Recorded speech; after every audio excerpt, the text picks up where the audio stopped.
speaking of Shawn Michaels, as long as he's booking NXT the way he's booking NXT, I don't need to see it.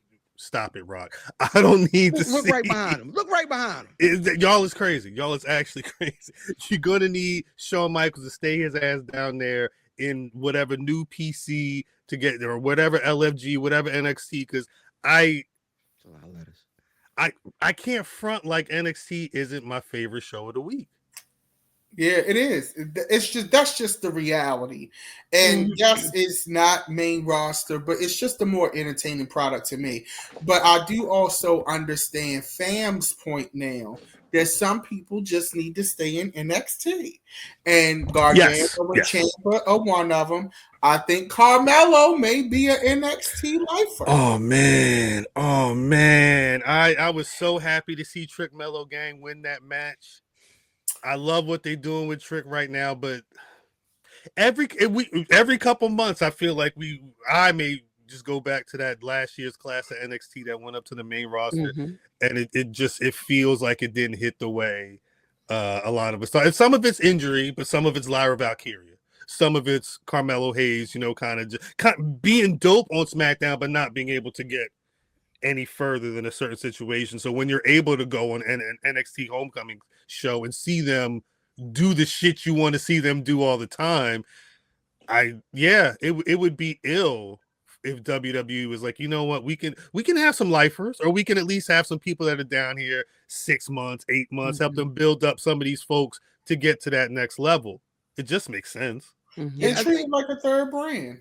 Yeah, so I think that is the problem that they're going to run into, because NXT is still developmental, right?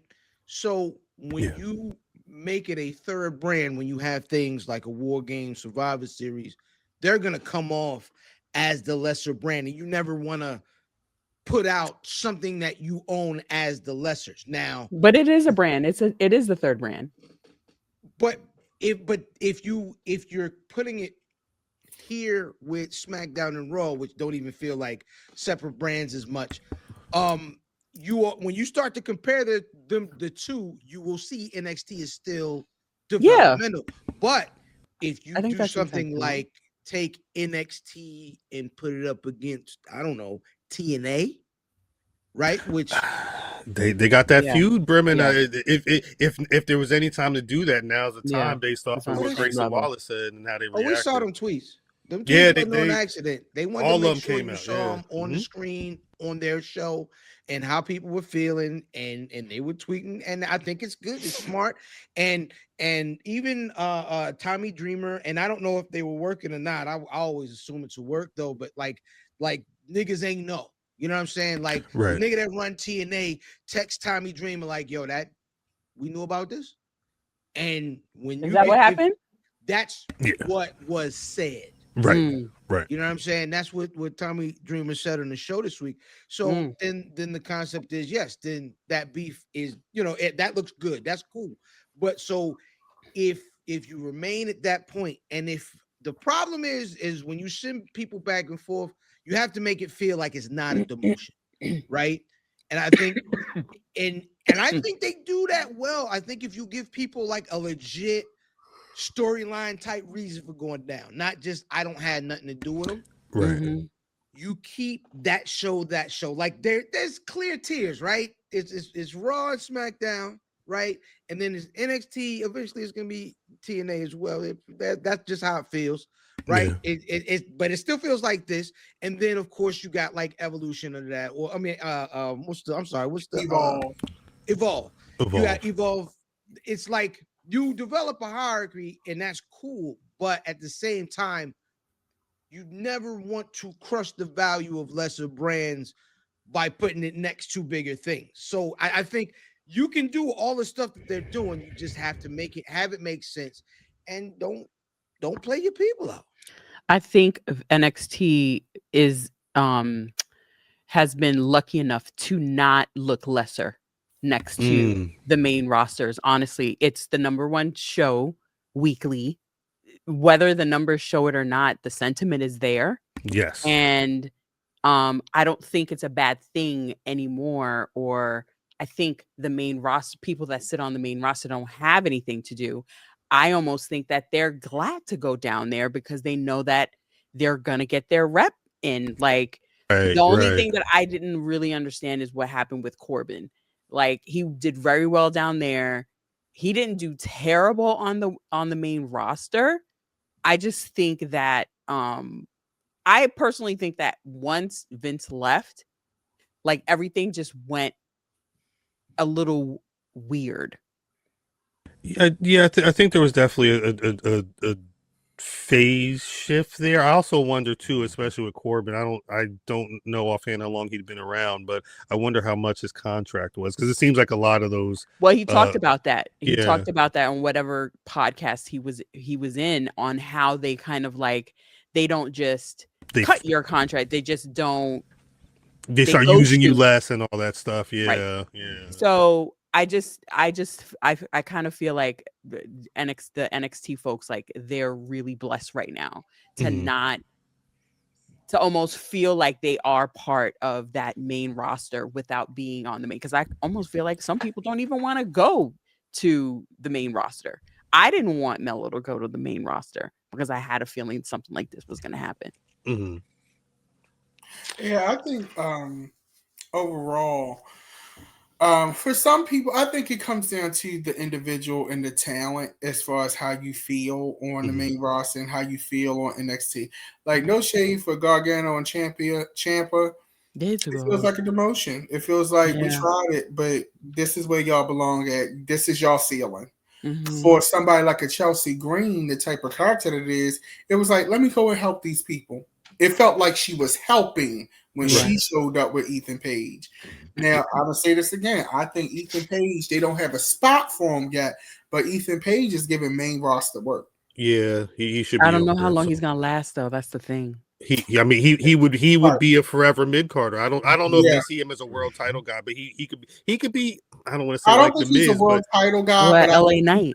Yeah, I think he's a good foil. I think Ethan Page is somebody where he's showing to me in his work is that he's somebody who can make it work in storylines, and very much like he's a better wrestler than the Miz to me, but he's in that space where you can insert him in things and he'll make it interesting. His character will make it work no matter what. Yeah, I 100% agree on that.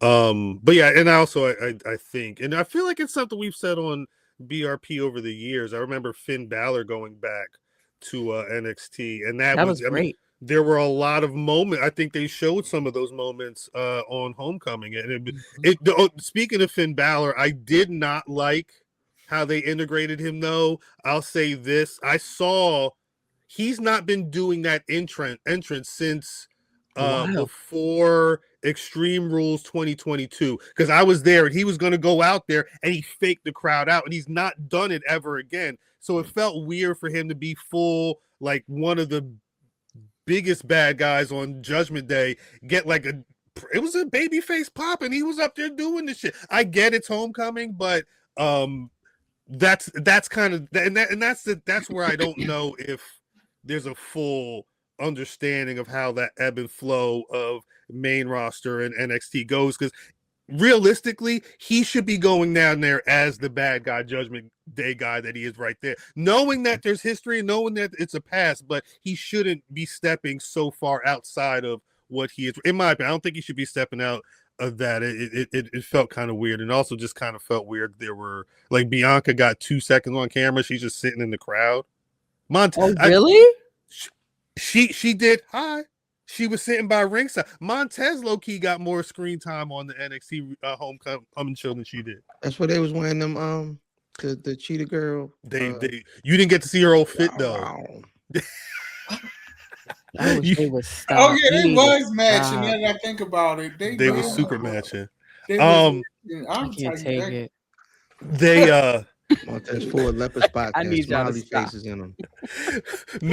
Mentioned that Grayson Waller segment earlier. They did one of the best things booked out of that is, so next week on NXT they're doing Femi versus Trick Williams, title for title, winner takes all, and then the winner of that match is going to be facing Ricky Saints on next Saturday on No Mercy. And I guess it'll be a 2 title for if Ricky wins, he can win both titles. I don't know if that's happening. No, feel like it's a I don't think they schmoz. said that. I think Ricky might be going for that NXT. It's just going to be NXT. Yeah, they didn't say nothing about Ricky getting both belts. I They were gonna honestly take all don't that. remember. I think so it's gonna be a schmoz. I don't think neither one of them swapping belts. I think that's when we get our invasion. That's when them TNA niggas show up. And who shows up? Who shows up? It better be Mike Santana and a bunch That'd of be my other baby father. You know, my baby father gotta be a part of Joseph it Hendry. because, you know, Who? His name? who? Joseph Hendry. Oh, absolutely not. Ew. No, I'm saying that's who's gonna show up. Yeah, Joe he because don't give invasion to me. He got now. He did the word on the word on road is that he's supposed to be WWE full time in January. So I think that may be one of the reasons that could start that. DDM on the No Mercy site, it does say singles match for the NXT and TNA World Championship. Boo.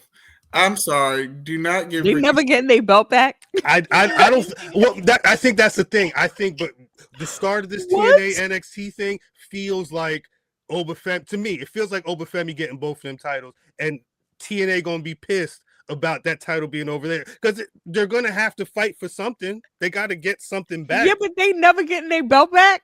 They got their women's belt back by Dana Brooke, 24/7 champ Dana Brooke. Remember when she was wearing that 24/7 belt? Yeah, and she's going on media runs and shit with the 24/7 belt. But bitch, you don't even got side plate. She had to. That was what she got. That's all she got. 24/7 champ Dana Brooke. Yeah. No, that's what they gave her. That's what she had to do. Don't do it. That's the ultimate gang right there. You just took them niggas' belts and said, "Hey, it's been how long has it been? 3 months, 6 months? Yes, it was the summertime. Can you imagine niggas is like, hey, look, we about to you heard they defending our belt next week. What? Where? Where? Nigga didn't even call me back. Nah, yeah, hey, that's again crazy. And you know, is TNA getting sold? They want their stuff on TV. You know what I mean? What other way to do it than have Is Mike Santana? Is that what it is? I think they're trying to sell at some point. I don't think you give NXT your belt if you're not trying to hope that your people are looking better in a chase for that and trying to make your product look better. Are there people looking better? Joe Hendry, son. That's a great question. That was going to be my next question: is who from TNA specifically has benefited the most from Joseph Hendry? Joe Henry, Mike but Santana. I don't believe him. Mike Santana got a WrestleMania match. Joe Hendry's on. They always don't believe it. Say his name and he appears on the TV like he's been around, but it's Joe Hendry. Mike Santana's had some very standout moments, but it's been over already though. I think the Mike Santana thing is. It's done. Like all that gas is that came to a full stop. They're gonna need him back for this though. Are they gonna need him or are they gonna pull somebody else? Are they gonna do a NWO versus WCW type? Again, we keep talking about invasion. That's at a certain point. I'm assuming you're gonna get that NXT show again. I forget who said in the chat. This show, this last NXT, part of it was to make sure y'all remember that NXT still gonna be on Peacock, then PLE still gonna be over there. You go cancel that?